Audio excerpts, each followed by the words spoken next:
Allah min de mi yeewama Allah yo ko ittimi yeewende oɗon gandi baɗɗo mi yeewende ko jabbuwal Pulaar ittimi yeewende Alsan So ittimi yeewende ko Yero Doro Diallo ittimi yeewende Abou So ittimi yeewende e kono ko kahenaɓe fof gittimi yeewende Allah yo ko hollimi jontaɗo mbiɗa yiilo jontaɗo yiteram hollanimi hay jiiɗomo haalananimi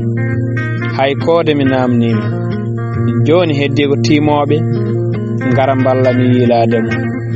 wadde guiɗelam yurmomi peeña hay sa wirti tan ɓenna mi yiima ɓernde nde welto ko jiɗɗa fof mi hokkima ko jiɗɗa fof mi yenima nda ɓerdam mi hokkima yo ɓuuɓe no endu nenoyma sa yawi tan mi ɓeydanma sa feeñi ñalluɗo mbaala sa walti kadi ñalta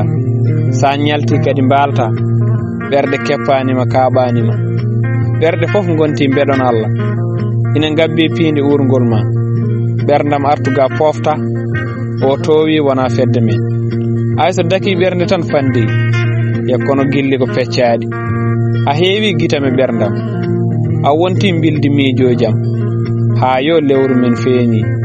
ya catal kan e urgal lati rewɓe mberte piindeje worɓe mberte solleje seede Allah yontama kama mbadima fetti feri fiinde ɓerde yontaɓe so tawi a feeñi yoɗɓe fof majjat daro gonta yeeɓoɓe ma ay sinno koode ne gona cakka min ngabbaɗa weeyo mbiɗa rendina mi tippa jayre bandure jungo ñiiwa e hoodere edi mi logga e dande jontaɗo e kono o wutte mo paɗɗirɗa so tawi aɗa lootone a ɓortata